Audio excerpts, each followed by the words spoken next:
that we're going to use to help us through the material. My name is Alfano. I work with the Christian Family Coalition and the Alliance Defending Freedom, providing these conferences, marriage protection conferences. I'm an attorney for over 20 years, and I have the privilege to collaborate with the coalition and the Alliance in bringing these conferences to you and throughout Florida. We've been able to do this in Dade, Broward, the West Coast, and we're moving across the state, a tour of sorts, to bring this important information to our congregations, our schools, and our ministries.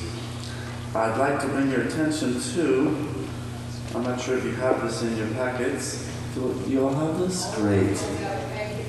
Some of us do not have a packet, and we can help bring these packets to those who have not yet received one. This is a wonderful resource.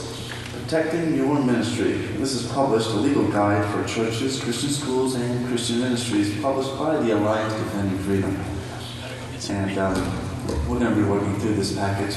This packet contains proposed, suggested language on how to draft your articles of faith, your membership agreements with the congregation.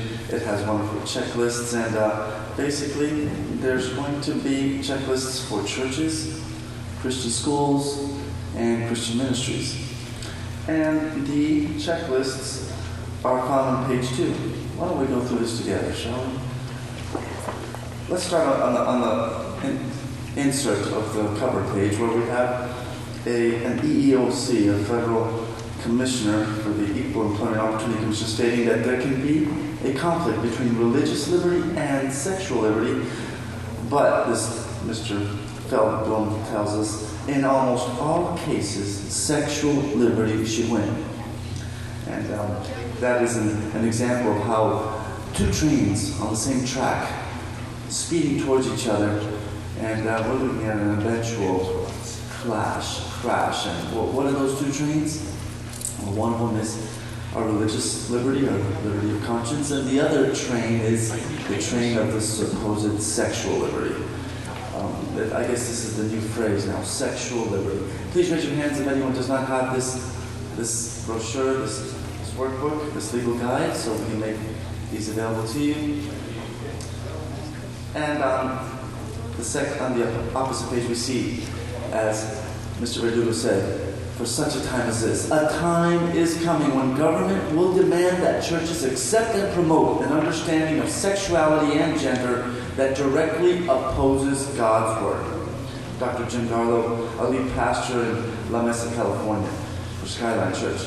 And again, we see that a time is coming, and we must be ready. And part of my presentation will be to identify for you those documents that can help your ministries, your churches, your schools protect against the onslaught. As an attorney, there's a saying amongst attorneys, the best contracts are those that you never pull out of the drawer, that you just execute, you draft, and put away. You never really need to refer to them. And that's assuming everything works out. When do you need to pull that contract out? When something goes wrong, when something goes sideways. So these documents that we're going to go over today, we're hoping we never have to pull them out of that drawer or out of those corporate records. But in the event you do, it can mean the difference between victory and failure in the courts. Our battle is a spiritual one, is it not? And we do put on our spiritual armor, but at the same time, we're being called to put on the armor of just protecting our ministries. This spiritual warfare carries out in real life. And sometimes as simple as having a statement of faith, making it part of your corporate records and making it available to your congregations could mean a big difference in courtrooms and courts of law. So let's start on page 2. I'd like you to see there's 3 boxes. The church checklist, the Christian school checklist, and the Christian ministry checklist. And let's look first at that first box. Well, I want to preface this by saying, ladies and gentlemen, though we may have to accept the fact that these people are living outside the will of God, we don't have to approve of it. In fact, we must disapprove of it. And accepting does not mean approving. Just this week, I was brought before a homosexual couple. And they caught me by surprise, I'll confess to you. Attorney, I'd like to come in, I have a couple questions. Well, he came in, and lo and behold, there he was with his husband. Caught me by surprise, but at the same time, I listened. I was sensitive to their legal questions, but when my turn came, I had to make very clear, I'm not the lawyer for you. I'm sorry, though, I may have to accept the fact that you're of a homosexual couple. I don't approve of it. And I make that very clear, and with respect, even with love. So, truth, conviction, but also grace. We have to exhibit grace. And just yesterday, coming home from work, I parked my car and I'm heading to my front door, and who do I see walking towards me? One of my neighbors, and again, of the homosexual persuasion. I have to smile, I have to greet him, extend my hand, and exhibit grace. But exhibiting grace does not mean approving or surrendering our Christian convictions. So I wanted to preface with that, and let's keep that foremost in our minds. But back to our workbook here, Protecting Your Ministry. The first box on page 2, we see there 5 items. And each of these items, we see there page 3, page 9, 13, 15, and 17. And notice how the checklists are different for the school. It's a much longer checklist, isn't it? We have 1, 2, 3, 6, 9, 10, 11 items in this Christian school. And in the Christian ministry, 6 items. So, depending on where you fall, you may need more or less documents. But notice how each of the 3 boxes contains a statement of faith. And, it seems obvious, but sometimes the most obvious items are those that we overlook. And a statement of faith is the first place we want to start, and we want to put it in writing. Many of these lawsuits are arising based on notice and a failure to apply policies uniformly. We heard about that New Jersey Methodist facility, the Pavilion. Part of the problem with that was that the facility was used by many different organizations for many different functions. And it seems like that New Jersey Methodist Church did not have a clear use of facility use policy. And allowing many different organizations or groups to access that pavilion, they opened themselves up to a lawsuit, and it turned out poorly for them. At the end of the day, they are now no longer celebrating or solemnizing marriages in their pavilion as a result of that litigation. So, extending notice to the congregation or to the parents of the students or to the members of the church, extending notice to them can be fundamental. We've all heard of due process. Before a procedure can be invoked or carried out by government or a state actor, there must be notice. Due process requires notifying of what will take place or what is to happen. So a statement of faith must be, we have on page 3, let's take a quick look on page 3 here. We have a statement of faith should serve as a foundational document for churches. You know, all churches, all schools, and most ministries, they have articles of incorporation that they file with the state, and they have their 501c3 registration with the IRS. But how many of them have a statement of faith right in there with their corporate documents? A foundational document for churches, schools, ministries. The statement not only expresses the core religious beliefs, but also serves, and here's the phrase, as clear evidence of those beliefs, should they be questioned in a lawsuit. So, Exhibit A, statement of belief. If you would not believe how a simple document, a simple Exhibit A, could represent a shield against attacks in the courtroom.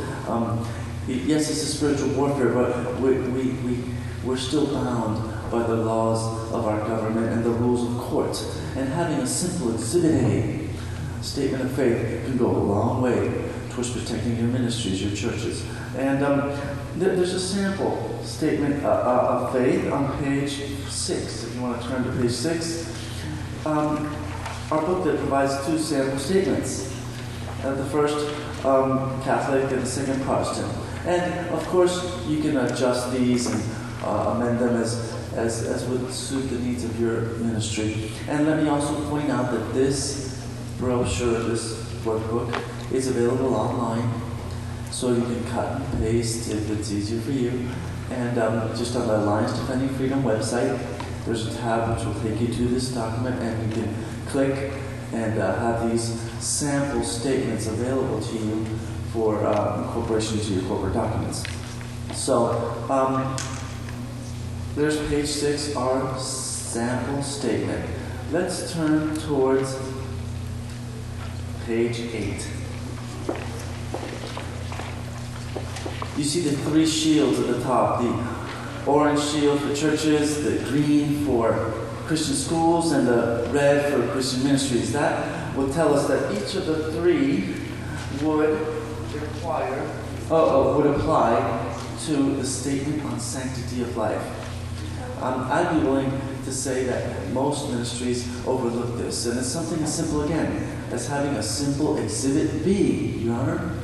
Exhibit B. Or it need not be a courtroom. Sometimes it's commissions, civil rights or human rights commissions. Now, many states across the Union are instituting civil rights or human rights commissions to combat this supposed discrimination and trying to enforce anti-discrimination laws. And you'll see what they're doing.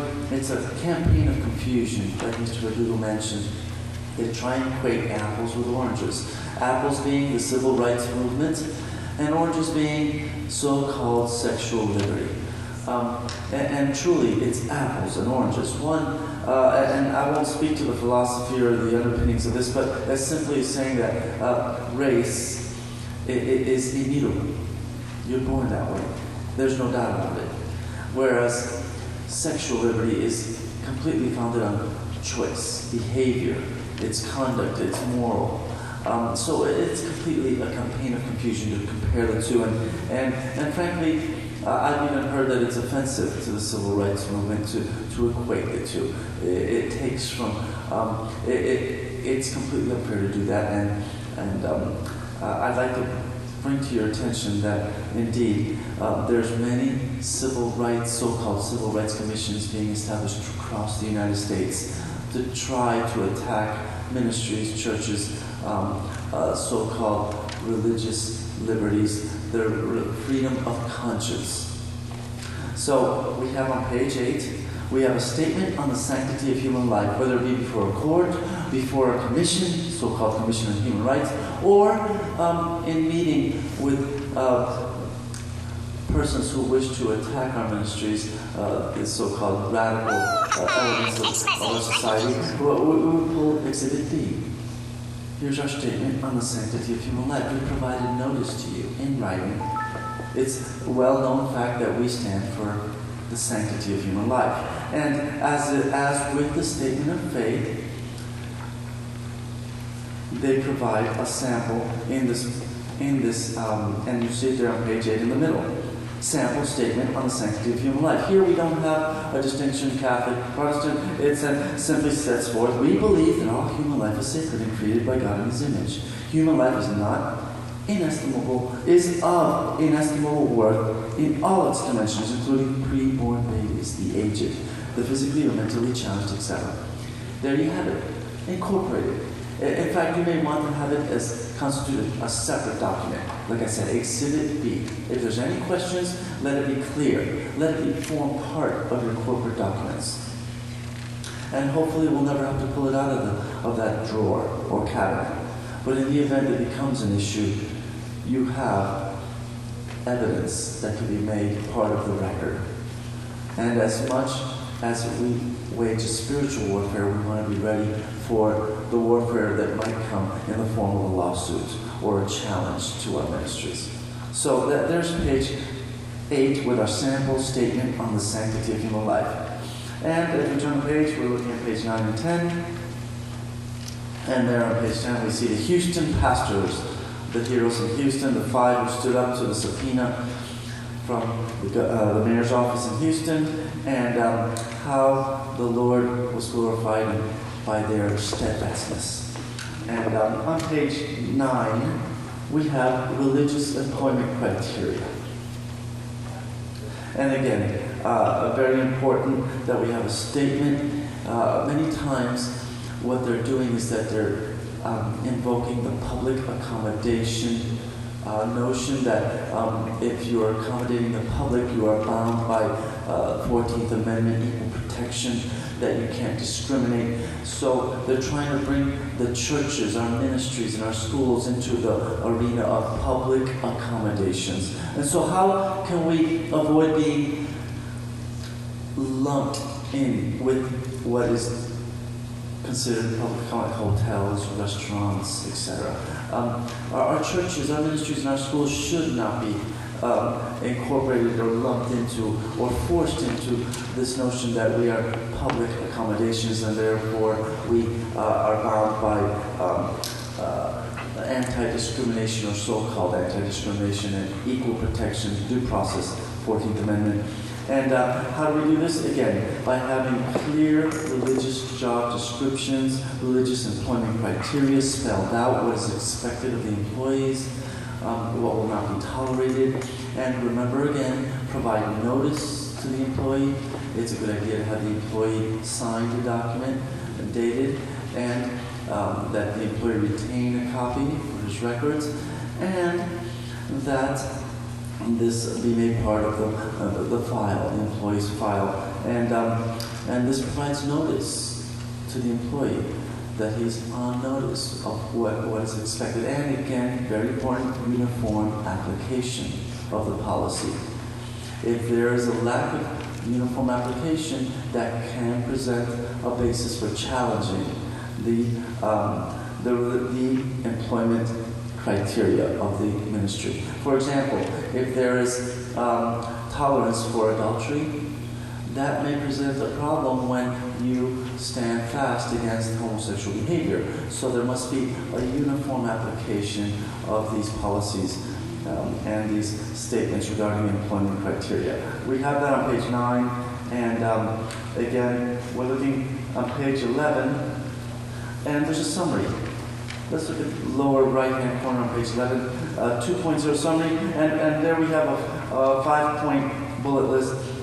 Require all employees to sign a statement affirming that they agree with the organization's statement of faith. 2, require all employees to sign a statement affirming that they are willing to abide by your organization's standards of conduct. This is a contract between the employee and the employer. You want work at our Christian ministry or school or church? Well, you must agree to the following. But if there's nothing in writing, if there's no notice to the employee, that creates issues of fact. You know, there's 2 types of cases, of lawsuits. I always tell my clients this. There's 2 types of lawsuits. There are lawsuits that are decided in a summary fashion where there are no issues of fact. Example, a bad check, a worthless check. Example, a default on a mortgage. You know, you show up with a check, Your Honor, here's the check, it's signed, it bounced. Please enter a judgment on my behalf. Unless there's an issue as to the signature or the exchange of how the check was delivered, if there are no issues of fact, the judge will enter a judgment. And that's what you call a summary judgment. And that's the best type of lawsuit if you're a plaintiff. There's no need to go to trial. There's no need to put on evidence and testimony. It's a summary judgment. Your costs are kept low, and it's a relatively quick and painless process. But if the defendant can raise legitimate issues of fact, where, no, Your Honor, that's not my signature. Or, Your Honor, I never delivered that check. Or, Your Honor, that mortgage is defective at paragraph such and such. If you can raise as a defendant a legitimate issue of fact, that means that the plaintiff's costs in litigating and the time it takes to get a judgment will be multiplied many times over. So again, there's 2 types of lawsuits. Those with no issues of fact and those with. And which is the best for a plaintiff?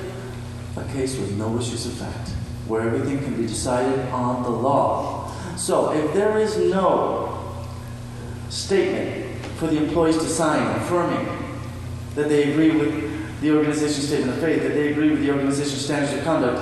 That creates what? An issue of fact. And maybe not just one, but many. So what churches and ministries and schools want to do, they want to eliminate issues of fact. They want the court or the commission to rule in their favor in a summary fashion. Judge, here's our statement of faith. Here's signed by the employee, our statement of what we expect of their standards of conduct. It's signed, it's dated. There's nothing to argue here, Your Honor. We ask for a summary judgment denying the plaintiff's claims for relief. So that's why it's important to have these documents. Again, we hope we never have to pull them out, but if we do, it can abbreviate and effectively diffuse any lawsuit against your ministry. The third item, list religious job descriptions for every employment position, taking special note of any ministerial positions. Again, identifying as much as possible the job description, list the religious grounds for limiting employment opportunities, and consistently apply all employment standards. And here we have on page 12 the hitching post, another example of a couple that did not want to provide services to same-sex couples, homosexual marriage, and the city enacted a non-discrimination ordinance, and you see there again non-discrimination. They're completely ignoring religious liberties. They're putting sexual liberties above religious liberties, freedom of conscience. Let's be frank. Let's be clear. A discerning spirit, a discerning mind must discriminate. That's why we don't have minors with driver's licenses or convicted felons with the right to bear arms. That's why we must discriminate. Discrimination is a part of life, as long as it's coherent and based on sound logic. Discrimination is not a bad word if used and applied properly. We must discriminate. That's why we have rules for who can drive, or who can bear arms, or who can vote. So it's incoherent. It makes no sense to say that the discrimination in every regard is evil or bad or unacceptable. That makes no sense. So we have here a non-discrimination ordinance in Idaho, and we have Donald and Evelyn Knapp providing their testimony on page 12.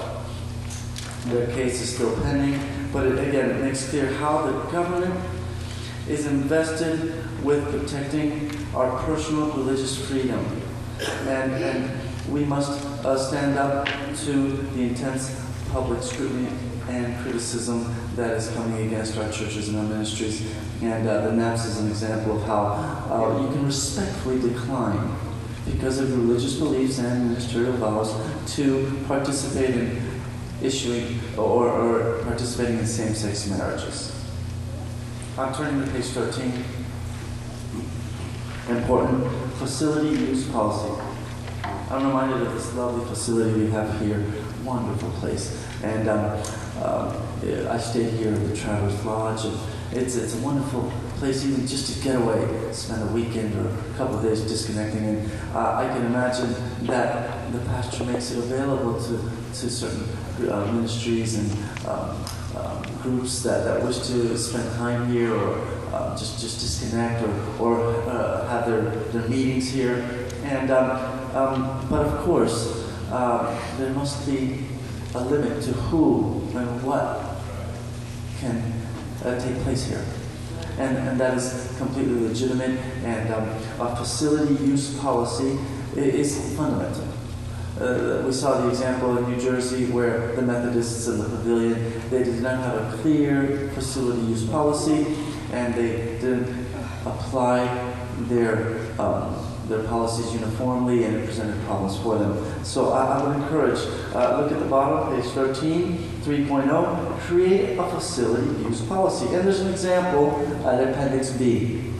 Again, we need not start from scratch. We have a working sample that you can adjust to fit your needs, and it should identify the religious purpose of the building and restrict the use to those acting consistent with your organization's belief. Again, Exhibit C, Your Honor, or Commissioners, this has been, everyone's on notice, it's been put in writing, there should be no issue of fact here. It's clear that our facility is limited in its use as set forth in our facility use policy.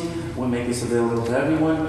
It is clear, we apply it uniformly, and there should be no issues here. It should be clear on its face. And there we have Robert and Cynthia Gifford on page 14, their testimony. Again, we see same-sex couples trampling over innocent people in their rush to redefine marriage. And the Giffords found themselves, as part of that rush, being trampled on. They have an upstate farm in upstate New York, and it's a private property, but they make it available for the public for pumpkin picking, pig racing, corn making, and even an occasional wedding. And there we see the problem, don't we? It appears that their facility use policy was unclear, or at the very least, too broad. So they had a problem with a same-sex couple. And the two women filed a complaint with the New York State Division of Human Rights. There you have it, Division of Human Rights. Imagine, New York State Division of Human Rights. That they're making it a human right. Human rights is the right to life, liberty, pursuit of happiness, right to shelter and food and basic human necessities. But as Mr. Verdugo said, same-sex marriage is not a constitutional right. It's not. It's nowhere in the Constitution. The Constitution does not speak to that. In fact, the Constitution, the Bill of Rights, the 10th Amendment, who remembers the 10th Amendment? 10th Amendment, Pastor, tell us. All rights that are not specifically given to the federal government are reserved for the state and the people. Excellent. That's right. The rights not expressly provided to the federal government are reserved to the states and the people. And that's what we did here in Florida in 2008. I think it was 62% of Floridians voted. And they voted to define marriages between one man and one woman. And what happens now in 2015? The rights of the states were trampled upon. They were usurped. Okay? By the way, some law is federal law and some law is state law. Give me an example of federal law. Federal law, bankruptcy. All bankruptcy is federal law. Patent and trademark is federal law. Another example of federal law, let's say foreign relations with other countries. It's federal. But other laws and areas of law are reserved to the states. For example, driver's licenses, driving privileges is by state. Another example is family law. All family law, or most family law, is state-based. That's why the state issues marriage licenses, and there's no federal marriage license. But we have here the federal government looking the other way. Those 5 justices looked the other way. And they overlooked the 10th Amendment, where the states are permitted to retain certain rights, the states and the people. And family law is one of those areas. Okay? So we have here the New York State Division of Human Rights, and the judge heard the case and disregarded the fact that the Giffords have hired homosexuals and that they've hosted birthday parties for homosexuals, and they were happy to have the lesbian women take part in any of the farm's other special activities. But no, this lesbian couple wanted to be married at the Liberty Ridge Farms or to celebrate their marriage there. And here, the court ruled against them and found them guilty of discrimination and fined them $13,000. And with a promise to keep on fining them if they ever say no to same-sex marriage again. You know, the Giffords stood up, they didn't fold like the Houston Five, and they even though they were ordered, they didn't pay the fines. Okay? And The judge even ordered them to prominently display a poster on the property addressing anti-discrimination laws. Well, the Giffords are weighing their options on what to do next. For now, they are standing by their convictions. So there's a testimony of the Giffords on page 14. Okay? And you know, it's a matter of time before it starts happening here in Florida. Okay? Now, page 15, 4.0 churches. Okay, here we have 4.1 churches' formal membership policy. Again, in writing, part of the corporate records, and you can make this part of the material available to your congregation. Okay? And there we have a sample church membership agreement. Again, an agreement, it's a contract. You know, the Constitution also upholds the right of contract. There's what you call the contracts clause in the Constitution, where the government cannot interfere in the right of private contracts. There's certain limited exceptions, but generally we have the right of contract. If I contract with you if I enter into a contract with you to employ you, I have the right to set forth terms in that contract that must be upheld by every court of law. So here we have a sample church membership agreement, a contract between the church and its members. It should contain a formal membership policy on procedures for becoming a member, procedures for member discipline, and unfortunately we also need procedures for disassociating members that have violated the member discipline policies. And this is on pages 15 and 16.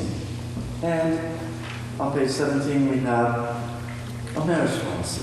Again, a simple statement. And by the way, if any of you need help in your ministries preparing these documents, I can assist you at no charge. I can make available my contact data at the conclusion. And the coalition also is available to help. You can reach me or the coalition. We work hand in hand to assist any ministry or church that needs a little help with their word processing or their document preparation. Again, at no charge. This is our ministry to you. We encourage you to make to institute these policies. And a marriage policy. There we have on page 17, 4.2. And there we have a sample marriage policy. Again, you can rip it right out of the book and incorporate it into your literature, your corporate documents. And then again, a summary at the bottom of 17. All churches should have written procedures for becoming a member, written procedures for member discipline, written procedures for disassociating members from the church, and a clear church marriage policy. I thank God for this booklet here. If the Alliance Defending Freedom hadn't put it together, I'd be working diligently to put one together myself. But thank God for the Alliance Defending Freedom, for the Christian Family Coalition, that they bring these materials to us for such a time as this. We have Scott and Nancy Hoffman on page 18. Orange Grove Camp Meeting Association and the Beachfront Religious Retreat. Kind of like the one we have here, except for the beachfront. It's a religious retreat. And what we have here is the Hoffmans tried to head off a legal hurricane by announcing that no more weddings of any kind would be hosted in the pavilion. This is what we heard from Mr. Verdugo regarding the pavilion in New Jersey. And here we have them, unfortunately, making the decision, having to take the decision of no more weddings of any kind.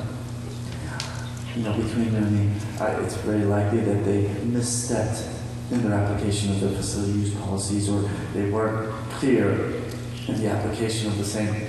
And now they just have to shut it down until further notice. If you make these documents part of your corporate documents, of what you make available to your congregations and your ministries, you won't have to step back as the Hoffmans did. Let's hope that this is just temporary. And look here, again, the Division of Civil Rights. The New Jersey Division of Civil Rights. We're seeing them pop up all over the country. These New Jersey Division of Civil Rights asserted that the pavilion was a place of public accommodation, subject to the state's non-discrimination laws. We have to be active to remove ourselves from that public accommodation definition. So we have to be careful. This is a good time to take a moment to look at this PowerPoint. They call them SOGIs, or SOGIs, Sexual Orientation, Gender Identification Ordinances. They're popping up all over the country. And first button at the top. There we go. Supreme Court.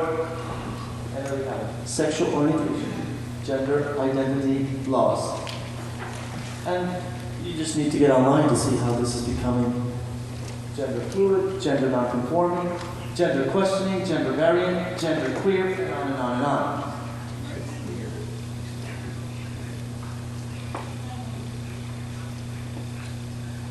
And we see the circles, the concentric circles.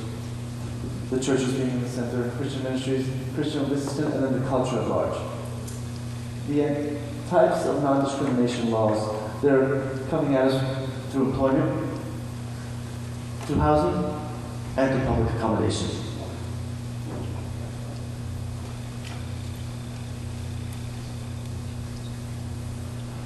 Religion, we're all familiar with the respect for religion, for race, national origin, and even lodging, transportation, and dining. We saw this with the civil rights movement. But now they're moving it towards sexual orientation, gender identity, and any business that services the public. And they're trying to lump the churches and Christian ministries and schools into public accommodation. Non-discrimination, does it apply to churches? These non-discriminations, do they apply to churches? Well, the answer is that sometimes. For example, a child care facility operated at a church or a church service open to the public, some courts, some commissions may deem this to be a public accommodation. Is your church prepared? Our objective, to protect your churches and ministries and to put you in the best legal position. Hey, this is not a bulletproof solution. We will be, it's very likely that we'll be attacked and that we may have to expend resources to defend ourselves. But it puts you in the best legal position. What churches shouldn't do is shut their doors. 5 ways to protect. We saw this in our handbook. Statement of faith, religious employment, facility use, formal membership policy, and the marriage policy. It's 5 items. Statement of faith, as we saw, includes statements on marriage, gender, sexuality, final authority on matters of faith, and the sanctity of human life. Statement on marriage, gender, and sexuality. Sample language contained in our handbook. Statement of final authority. Again, contained in our handbook. Statement on the sanctity of human life. And a summary of what we just saw. Religious employment. Facility use. Formal membership policy. And number 5, marriage policy. Back to our handbook, we're almost done here. I'll hand it back to Mr. Viduto. We're looking at page 19, Christian schools and Christian ministries. Again, a mission statement, 5.1. In writing, to communicate to the outside world and to anyone that the school, the Christian school, the purpose would be to train and equip the next generation of Christian leaders for a life of service to their Savior, homes, churches, vocations, communities. Make it clear. Put everyone on notice. Code of Christian Conduct 5.2. Notice how there's 2 shields here for schools and ministries. The churches, not so much. This applies more to schools and ministries towards the end of this handbook. And page 20. Emphasize Christian religious character of the school.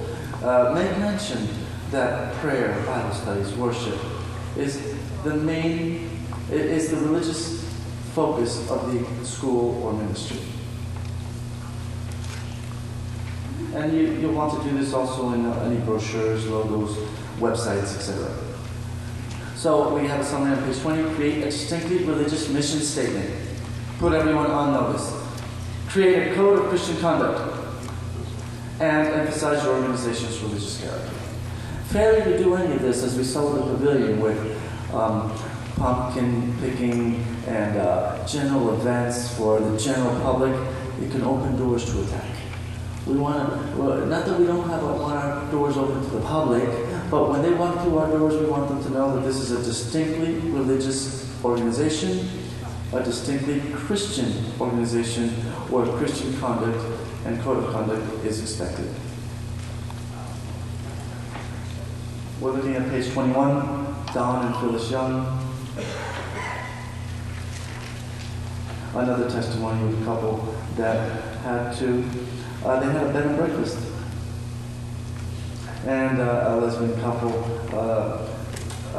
and they were very gracious. It tells us how Phyllis Young explained to the lesbian couple that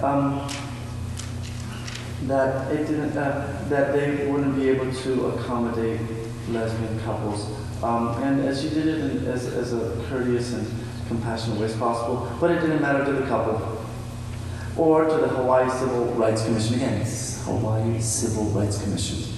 Mr. Verdugo, I'm curious, do we have such a commission here in Florida? I have a Florida Human or Civil Rights Commission. I've never heard of it, but chances are I will soon. And for the Youngs, what's at stake was their faith, their religious freedom. We get religious freedom, okay? A very real freedom. I would argue, we would argue that a much more real freedom than the supposed sexual freedom.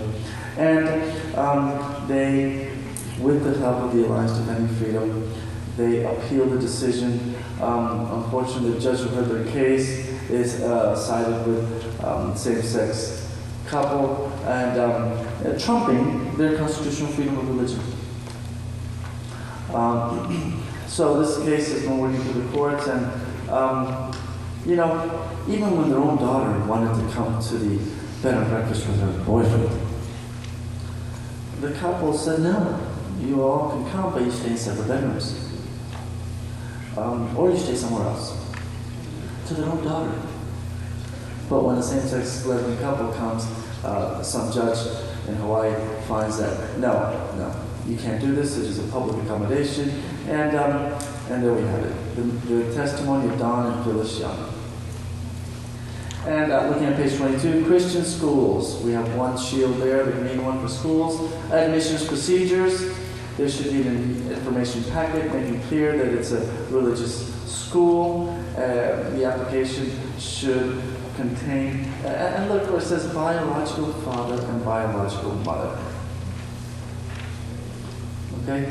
And a section for alternative family information for stepfathers or adopted parents or guardians. But to make clear that same-sex parents will not be welcome. It's also important that the school interview parents. This is like what happened to me. I'll tell you, that gay couple, the homosexual couple, he called me and said, yes, I'm having a problem in my marriage. I need to resolve some matters with immigration. Can I come down and see you? It wasn't until he came down and sat in front of me that I'd like you to meet my husband. So sometimes you need to actually have him come in. You know, because it may not be immediately apparent, not by phone or even by email. An actual interview. Okay?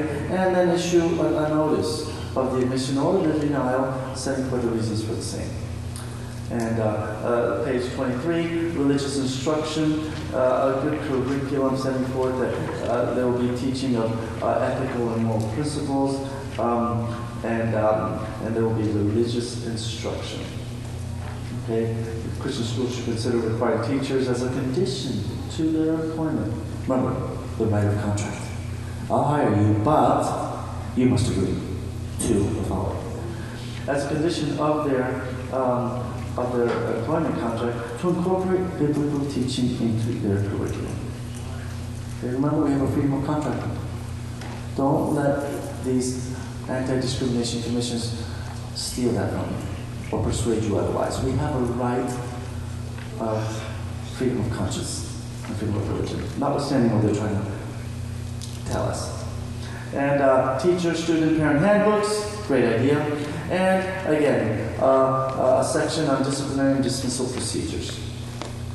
We have a summary there on 6.0 to guide you through this, and then we have there another testimony for Christian schools on page 24. And that is our handbook.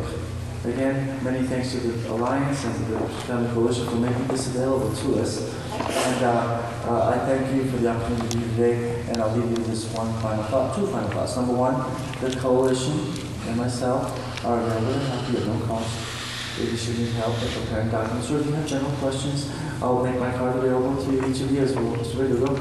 And finally, as we continue this battle, we will continue to exhibit grace without compromising on our convictions. Amen?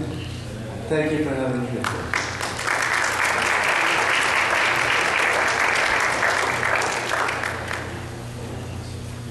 Thank you, Alex, so much for that presentation.